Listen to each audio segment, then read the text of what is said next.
G സുധാകരനെതിരെ യാതൊരു പരാമർശവും തെറ്റായിട്ടുള്ളൊരു പരാമർശവും ഇല്ല. അദ്ദേഹത്തിൻ്റെ ഉള്ളൊരു പ്രശ്നമുണ്ട്, അതെനിക്കറിയാവുന്നതാണ്.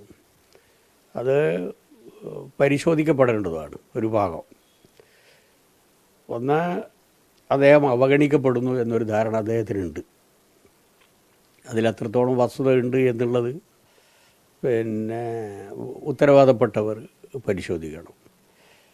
അങ്ങനെ അവഗണിക്കപ്പെടുന്നു എന്നുള്ള ഒരു മാനസികാവസ്ഥയിൽ നിന്നുകൊണ്ട് അദ്ദേഹം സംസാരിക്കുമ്പോൾ പാർട്ടിയുടേതായ അന്തസ്സിന് നിരക്കാത്ത, അച്ചടക്കത്തിന് നിരക്കാത്ത വരമ്പുകൾക്കപ്പുറം പോകാൻ പാടില്ല.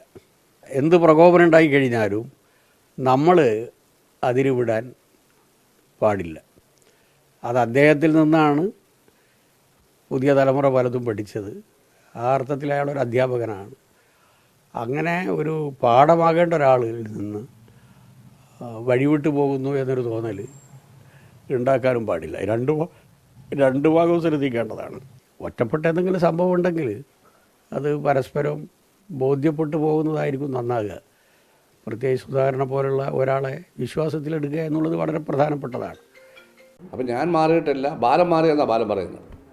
ബാലൻ മാറിക്കോ, എനിക്ക് ബാലനെ പോലെ മാറാൻ പറ്റില്ല. ബാലൻ എന്നെപ്പറ്റി ഒന്നും പറയേണ്ട കാര്യമില്ല. കാരണം ഞാൻ ഇന്നേ വരെ ഒരു പ്രസ്താവനയിലോ ഒരു കാര്യത്തിലോ ഞാൻ പൊതുവേദിയിൽ ബാലനെതിരെ ഒന്നും പറഞ്ഞിട്ടില്ല. അപ്പോൾ എന്തിനാണ് ഈ സമയത്ത് ഈ നികൃഷ്ടമായ വൃത്തികെട്ട മാർക്സിസ്റ്റ് വിരുദ്ധ സംസ്കാരം കുറച്ച് പേരൂടെ വെച്ച് സംസാരിച്ചുകൊണ്ടിരിക്കുമ്പോൾ, പോസ്റ്റ് ഇടുമ്പോൾ അതിനെ എതിർക്കാതെ എന്നെ ഉപദേശിക്കാൻ വരുന്നത് എന്തിനാണ്?